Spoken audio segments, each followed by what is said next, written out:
check this out. This might need some free consulting to MSNBC.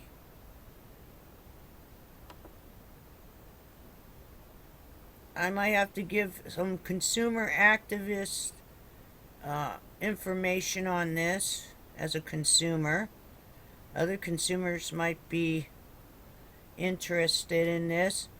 Also, maybe the union, because AFTRA might have to be contacted, American Federation of Television and Radio, because I don't understand how MSNBC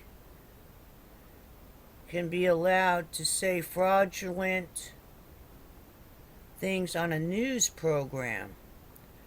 I thought journalism's supposed to be reporting to the best of your information and ability, not slandering people, using racial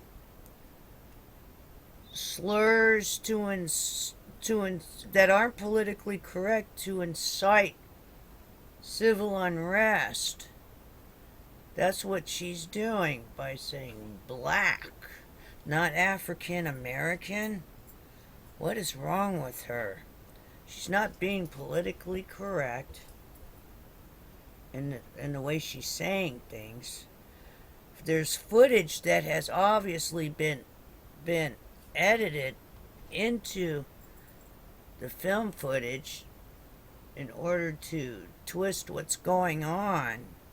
Because I myself put a member of AFTRA, had put some videos up as they came in, and now looking at MSNBC, who's the producer over there?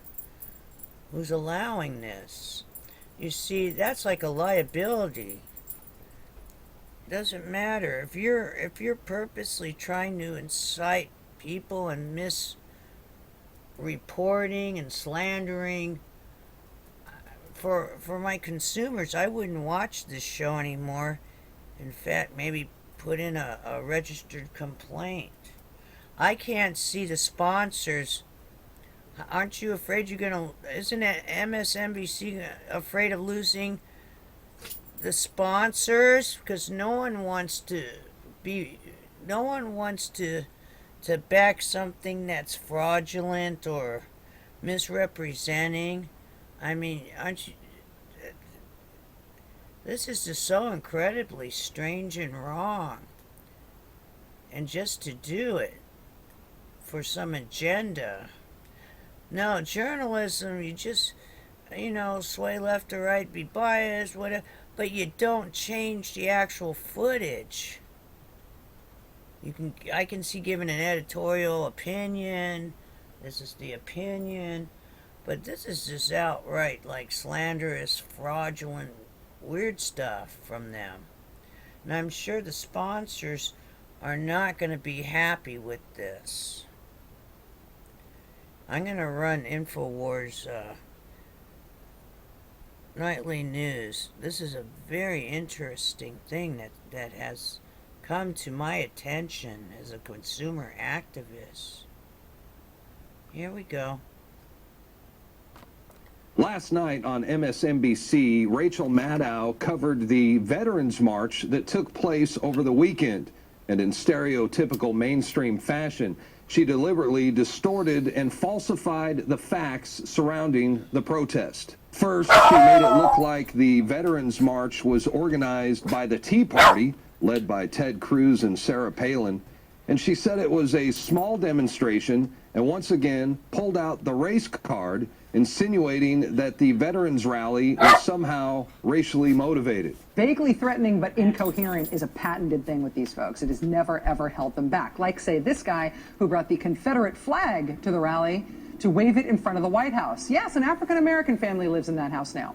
But hey, I think the idea here was more about waving a Confederate flag in front of a house where a black family lives than it was about anything specific related to the Marines. And of course, they kept showing footage of this one guy who was out there with his Confederate flag, but failed to show the incredible amount of veterans who showed up, including, yes, black veterans. And that's because most everyone is extremely outraged right now about the Obama administration putting up barricades and denying veterans access to our nation's memorials. Y'all need to perform the Constitution you took oath to do. These veterans served our country. They put their life in line, on the line for you, for our country. And you're going to block their access to the memorial? Surely you got more dignity and respect than that. You're going to spit on their graves as well when they die? But Rachel Maddow's lying to her audience got worse. She claimed that the veterans, for example, were throwing the barricades at the White House, which did not happen. They then picked up the barricades that were around the closed World War II memorial and dragged the barricades over to the White House and hurled the barricades at the White House. But the big lie was when she told her audience that the police were not getting paid. Then the protesters went home, so the police, who through no fault of their own are working without being paid, the police had to pick up those barriers, drag them back to where they came from, and keep working their shifts without being paid because of the shutdown that these folks made happen. Wait a minute, let's stop right there. Notice they keep showing a video loop of a veteran who is pushing one of the riot police backwards. What MSNBC failed to show their audience was the fact that it was the riot police who lashed out at veterans first. You can clearly see this cop pushing the veteran before the veteran pushes back. MSNBC deliberately edited that part out of the video. And as far as the cops not being paid during the shutdown, it's on record that all patrol and riot police are seen as essential. They're all on duty and they're all getting paid. 1, 2, 3, 4, 5, 6, 7, 8, 9, 10. Little backup. So the police that are getting yelled at there are working without pay while the shutdown goes on. And working without pay includes now getting screamed at for being at work. Wow, that's just too much. I'm just going to stop it right there. Just blatant lying. That makes her liable. The producers need to control that unless they're backing this. This is not right. And you know what? Everyone knows that all the federal workers that got their back pay too. So guess what? By misreporting like this, all credibility with this program right here, you have lost all validity. You know, if I'm a consumer activist and I'm letting the people that watch my show don't watch MSNBC. And on top of that, they're liable for what they're saying. And I'd be surprised if they didn't all of a sudden have class action suits against them for this, because there are so many veterans out there and so many people, and there's so many different counts of lying / fraudulent statements that, other than they lost all their credibility, that's a liability. That's slander. Yeah, that's right, Max. Max is agreeing with me. So, oh no. This program needs to be shut down, I think. You want to talk about shut down? This program and her needs to go. And possibly all at MSNBC, unless this is just a isolated incident. Might not be the producer's fault. But her and her editor, unless she did the editing, they're liable. I'm sorry. Fraudulent statements like that. What a disgrace to journalism of the highest order. I am so sorry for that. Yeah. Oh well. Moving on. There's your free consultation, MSNBC, who's going to probably retract and do a public apology for that. If not, I'm sure the suits will follow very soon. Well, I guess a lot of attorneys are watching this one. And to be good thing she didn't say that the Confederate flag people were thinking something else with an N-word or something. See what I'm saying? She has no right to say, blatantly say the black word in a derogatory fashion. You see, this is not, no matter what they think they're thinking or saying, which is, you can't say that. You can't just blurt that out either. That's like inciting civil unrest, and plus you're saying it in such a derogatory manner. She needs to go, man. I don't know. Jeez. Something really wrong with her. And this one segment, this program on MSNBC, it has to go. All right. There's your free consulting.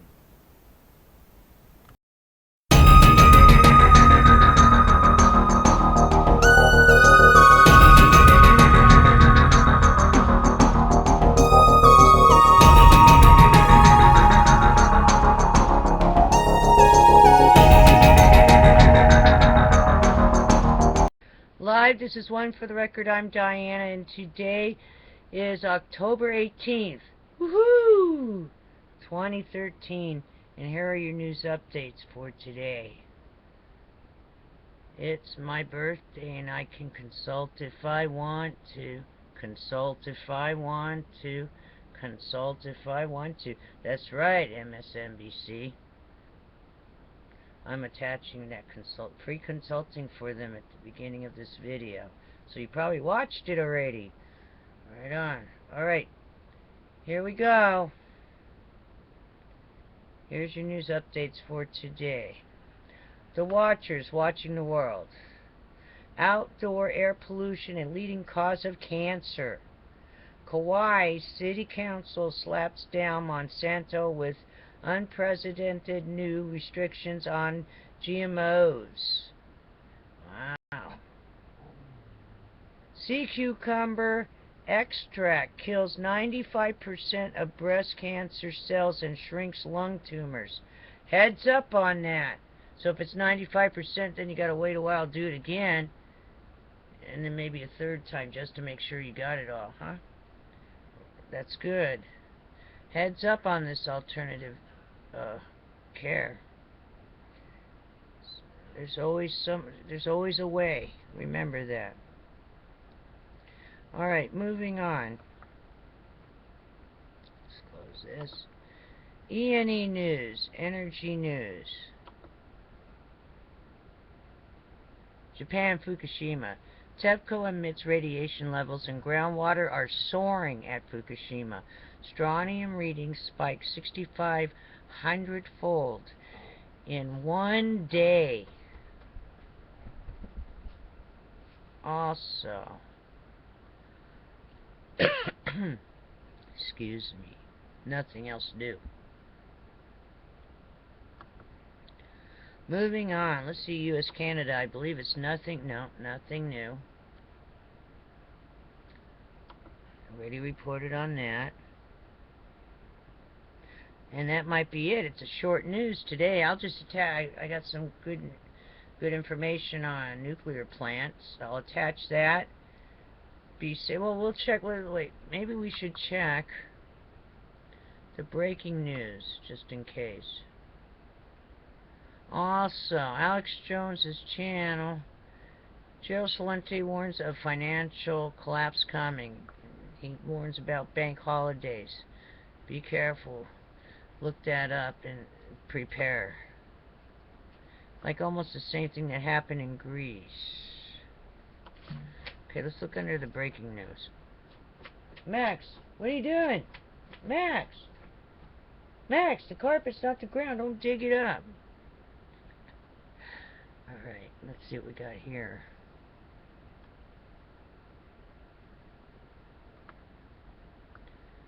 Okay, I'm just looking to see if anything strange going on. Looks like they're having problems with this channel. It doesn't move.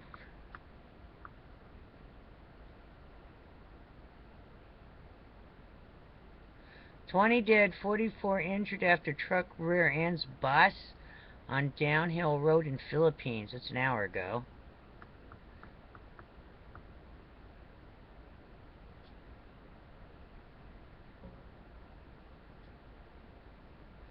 Rare dolphin found dead on remote Hawaii beach. Swallowed 5 fish hooks, necropsy shows. That's terrible. That's really bad.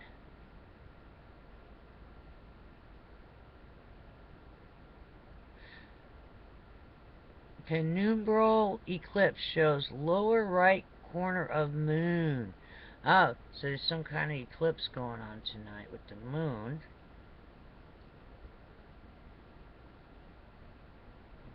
Okay.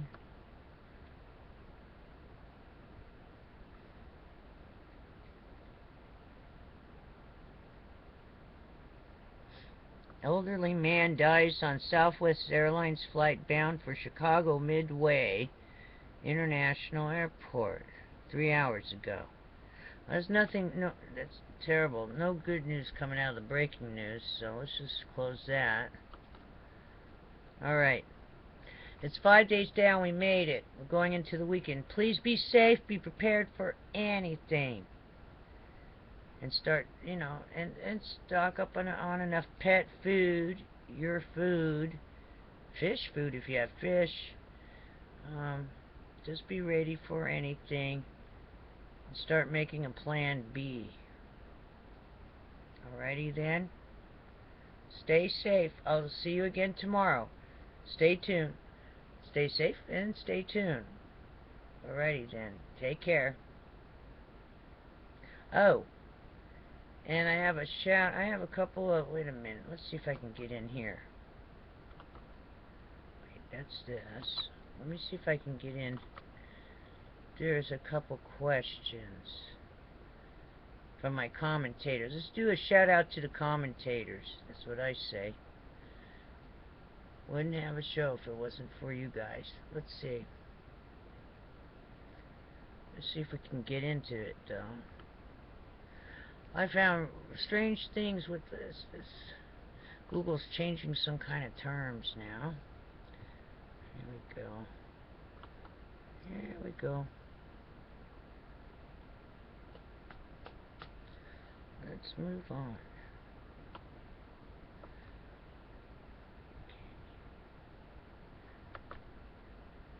Had a couple questions. I might as well try to go into it. While we have some time, it's some pretty fast news. Okay. Inbox. Here we go. Let's do a shout out.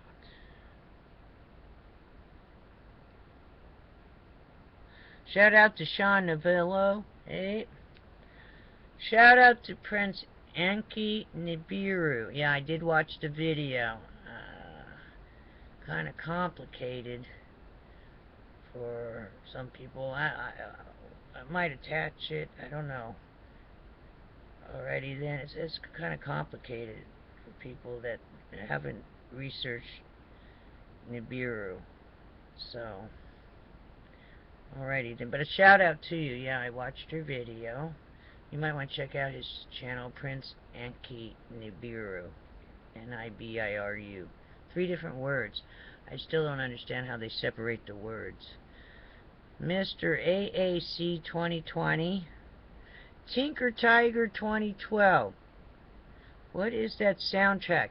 That's Carly Commando. And that song is Every Day. I love that song. I get it off of the Commons, Creative Commons library. Mega Triumph 1. Shout out to you. Heads up. Yeah, maybe one day I will run for something. Or run from something. I don't know yet. Monsanto GM. Luda Cola. Michael Mitchell. Great Harmony. Brian Blenke. Wow, what cool names. These are all channels. Silverwind Studios. That's a pretty name. Silverwind Studios. Create Harmony. Anti-Slave Boy. All one word. Anti-Slave Boy. Sue Ortiz, heads up. Quaalude Charlie, 2 words. Heads up. Quaalude Charlie, I have a question, because you comment a lot. Now, you have Quaalude, then a space, and then Charlie. What's in between the space?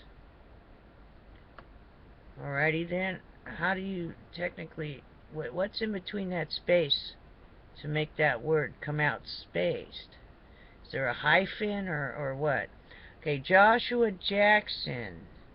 2 words. Bill Reed.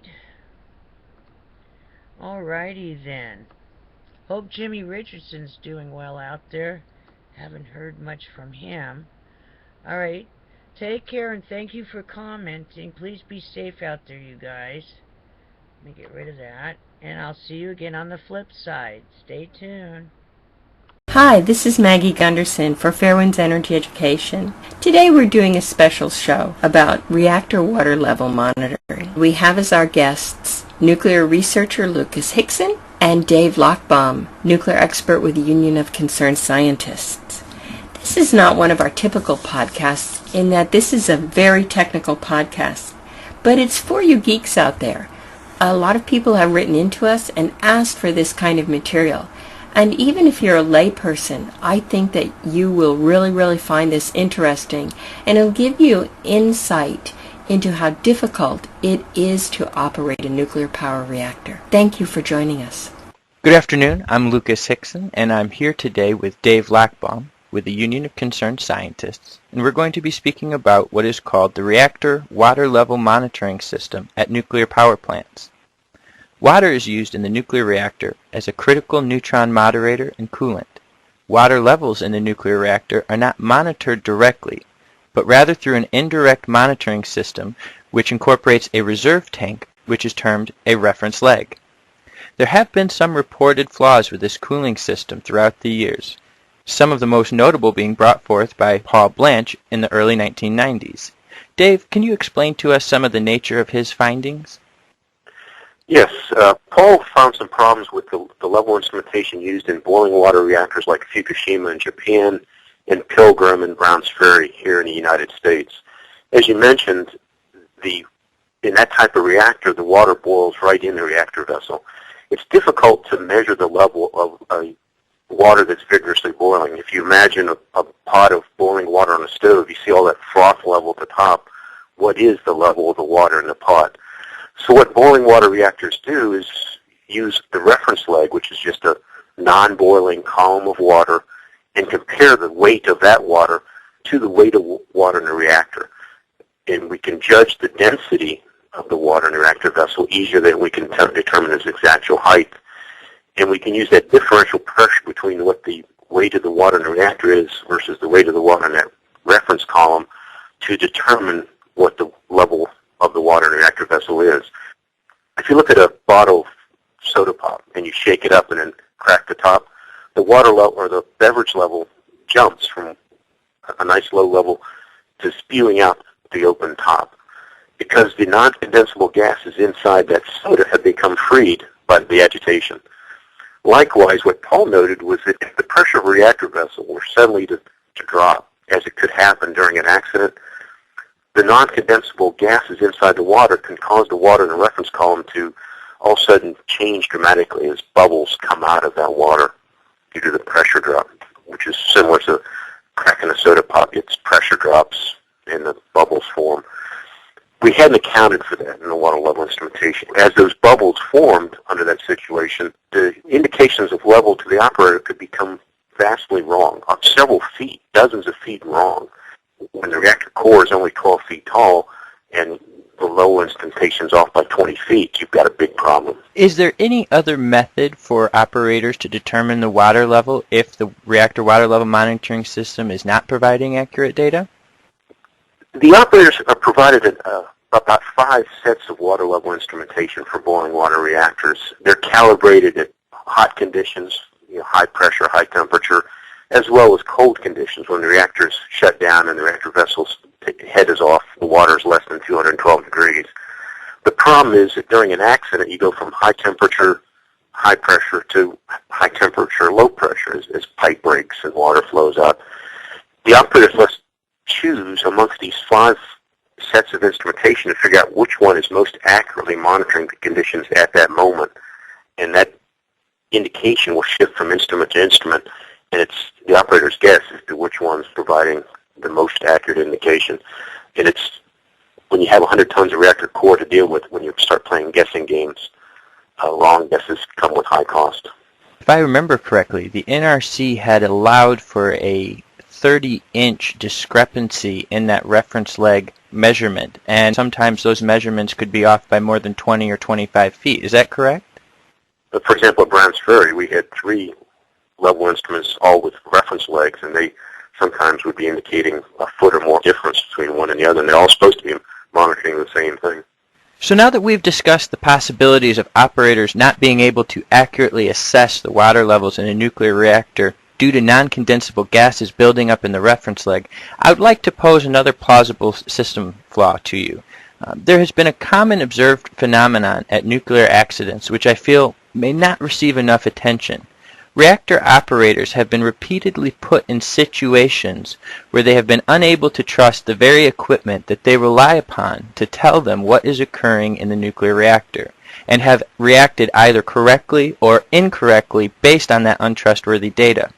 And later, these same reactor operators have been blamed for those accidents due to some form of operator failure. Dave, as an example for this, could you share with us some of the instrumentation difficulties that operators experienced at 3 Mile Island? Certainly. In March of 1979, the 3 Mile Island reactor was operating at about 97% power when it experienced an unplanned shutdown, automatic shutdown of the reactor that brought it to a subcritical or shutdown condition within seconds. That had happened 13 times in the previous year that the reactor had operated, but the 13th time, this time, proved to be very unlucky. Things were nice and balanced when the plant was operating at 97% power, but all of a sudden the reactor shut down.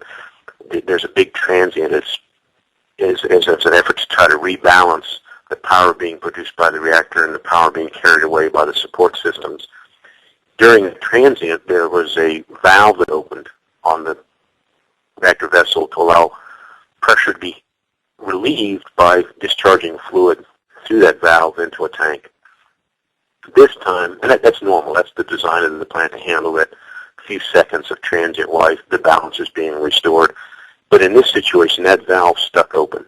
It was supposed to reclose when the pressure dropped back down, but due to a mechanical failure, the valve stayed open. The operators were instructed, trained, their procedures, all their guidance had been geared towards preventing the tank on which that valve sat on top of from ever becoming filled with water. It was partially filled with water to accommodate the swelling and contraction of water as the reactor heated up and cooled down. It was kind of like the overflow tank in a car engine.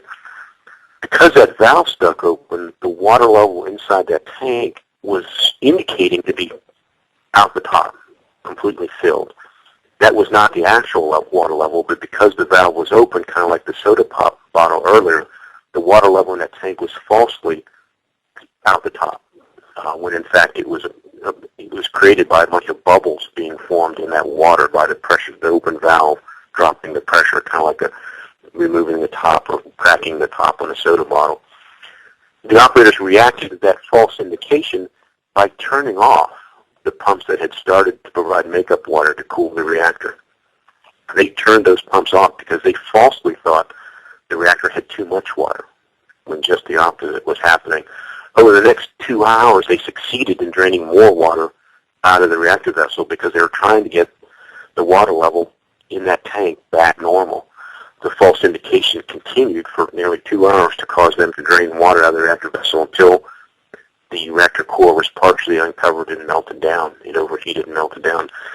But those operators were doing exactly what they were trained to do, exactly what their procedures told them to do, but they relied on a false indication and were led down a very bad road. Now, were there any indications prior to 3 Mile Island that a valve would fail in an open configuration like that? Shortly over a year earlier, the Davis-Besse plant in Ohio, which was a twin sister to 3 Mile Island, experienced a very similar event. They had a shutdown, but at that time the reactor was operating at about 9% power. That valve also opened to handle the pressure transient during a few seconds while things were rebalanced. It also stuck open, but the operators in that case noticed the valve was stuck open, and they closed another valve in that same pipe, which effectively stopped the flow through there. The pressure inside the tank dropped back to its real level instead of being falsely indicated high, and they came through that no problem. One of the problems with that event was, even though it had occurred and was successfully dealt with, the owner, the reactor vendor, and the Nuclear Regulatory Commission didn't share that with anybody else, so that the operators at 3 Mile and elsewhere weren't forewarned about that potential situation. So when they stumbled upon it blindly, they misdiagnosed it with disaster as a result. And to me, that has connotations of the types of failures that were experienced at Chernobyl as well, where operators were responding in ways that they thought were appropriate, but due to the other configurations on site, were actually not following the procedures that would help them to mitigate the accident. It's a common theme. Again and again, we trap the operators. We give them a set of instructions that are intended to handle a wide range of scenarios, but unless nature follows the same script, they're being led down wrong paths. It happened, as you said, at Chernobyl. It happened at 3 Mile, and to a certain extent it happened at Fukushima. We don't seem to learn the right lessons from those disasters. My concerns with this obviously being that with the reactor operators, rather than setting them up for success, we're putting them in a situation where they can inevitably not do the correct things and are set up for failure. According to Tokyo Electric, the operator of the crippled Fukushima Daiichi nuclear power plant, they too experienced issues with the reactor water level monitoring system at its reactors during their response to the March 11th earthquake and tsunami. Specifically, at Unit 1, after the loss of power, operators were scrambling to find backup power supplies with which to power the control room monitoring systems, which would allow them to determine what was happening inside of the nuclear reactor. When they temporarily restored power to the reactor water level monitoring system using backup batteries, the gauges told operators the water levels were above the top of active fuel. But in fact, in further analysis, we found that at that time, the whole core was exposed and had been exposed for more than 90 minutes by the time that backup power was restored. Now, according to TEPCO, the temperatures in the core had reached the point where fuel damage had started to occur and had also become so hot that they evaporated the water in that reference leg. Due to the pressure in the reactor pressure vessel, false readings were registered on the gauges when power was temporarily restored. Now, to me, this means that the reactor water level monitoring system is capable of providing reliable data for operators during normal operations. But if there's just one bad day, the system is also capable of failing after the point of core damage. Do you have any comments on this? Oh, I would agree to an extent. The water level instrumentation and other systems at the plant are designed for normal operations and postulated accidents. But when accidents don't follow the scripts that we've written, the indications the operators get or the guidance that they're given can be more harmful than helpful. And that's really not the situation we should put them in. At Fukushima Daiichi, we also apparently have observed now that if reactor operators in the future find themselves in a situation where they postulate fuel damage could have occurred, that the temperatures in the reactor itself could have already potentially reached such levels that they evaporate the water in the reference leg. And then the public would be in a position that they're forced to trust the words of the industry, which would be unable to trust its own data. Is this correct? Unfortunately, yeah. The way it is now, and the way it is for the foreseeable future, is the best indication you have whether the water levels indications are accurate or not is whether you see a radioactive cloud coming from the plant. That would suggest that the indications are false. We need a better indication than the radioactive cloud telling us whether we do or do not know the water level. That's too big a price tag to pay for knowing that we're wrong. Dave, are these same reactor water level monitors used at both PWR and BWR styled reactors? They're used on boiling water reactors. The pressurized water reactors use a similar but slightly different system. On pressurized water reactors, there's actually not even water level instrumentation for the reactor vessel because per our accident scripts, we don't ever drain water out of the primary system. The water level instrumentation is on the steam generators for the pressurized water reactors, which is a secondary loop of water outside the reactor vessel. The steam generators use a system similar to that used in boiling water reactors to monitor the water level inside the steam generators. On pressurized water reactors, except when they're shut down, there's really not a system used to monitor the water level inside the reactor vessel. Are these issues being addressed, and how could they be addressed, and who should be working on the answers to these problems? We seem to be always fighting yesterday's battle, which needs to be done, but we need to broaden the scope to look at key parameters that need to be monitored by operators, and whether those parameters will be accurate or not during various accident and severe accident scenarios that they may face. We can't put operators in a position of having to guess what's going on, because they may guess right, but if they guess wrong, a lot of people pay a high price. So I think the federal government, the national labs, and the industry should be looking at every key parameter, whether it's pressure, water level, temperature, hydrogen concentration, whatever is necessary to be controlled during an accident. We need to ensure that the operators get reliable information on those parameters so they can take the right actions at the right times. For example, the poor operators at Fukushima who struggled to repower instrumentation only to be given false indications. They shouldn't have been in the shoes in the first place, but if we do that again to anybody, that's shame on us. The public obviously has a duty to keep themselves informed and to ensure that regulators are doing their jobs to address these issues. But how can reactor operators also help the Regulatory Commission as well as the nuclear industry with addressing these problems? The plant operators, the owners of nuclear power plants, have multi-billion-dollar assets that they don't want to see lost. So they have every reason in the world to make sure that the operators of those plants are given reliable information. They should not just fix yesterday's problems. They should look at the instrumentation issue more broadly to look at how to make things better. For example, many plants are replacing old analog equipment with digital equipment because you just can't find some of those spare parts anymore. As you go to digital equipment, as you replace some of this instrumentation, make it better. Make it more reliable. Make it so that it can handle a wider range of scenarios other than the very narrow scripts that we write for accidents. If we don't do that, we're just relying on luck to prevent the next Fukushima or Chernobyl or 3 Mile Island. And the fact that that list keeps growing shows that luck makes a lousy barrier. When we're speaking about the upgrading the analog instruments to digital instruments, I'm also reminded of the event at North Anna in 2012, where they had updated some of the earthquake seismic instruments with digital instruments, but they were not capable of recording the actual earth shaking on site. They were forced to rely instead on the scratch plates. What kind of testing is done with these digital instruments to ensure that they're going to be able to accurately report data in these situations outside of normal operations? Well, the makers of that instrumentation will say that they do really good testing, but the users of that equipment are showing that those marketing claims are falling short of reality.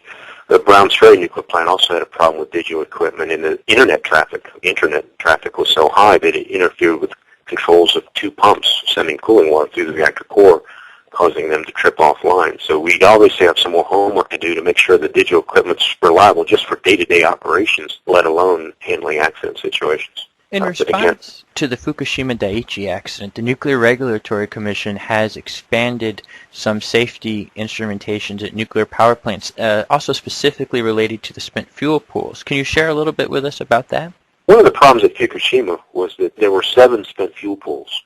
During the accident, the water level and the temperature of that water in the spent fuel pools was unknown to the operators in the control room because they had no instrumentation installed to provide that even if power had been available. So the operators were distracted by sending somebody physically up to look at what the water level was or try to figure out what the temperature was. To avoid that situation here at U.S. plants, the Nuclear Regulatory Commission in March of 2012 ordered plant owners to install reliable water level instrumentation. Sounds good, but the order only required owners to install instrumentation and monitor the level down to a foot above where the spent fuel assemblies are stored in the pools. So if there is a problem and water level does drop, the operators may not know that the level's now below the top of the fuel and fuel damage may be imminent. all they know is it's down to within a foot, no lower. There was an opportunity there to measure the water level of the entire pool, not just part of it. Again, we're assuming that accidents will follow our scripts. We'll be successful getting water back in before it drops that low, and we'll be setting the operators up for a trap if the water level drops below that. So again, we're replicating the mistakes of yesterday, not learning the solutions from those disasters.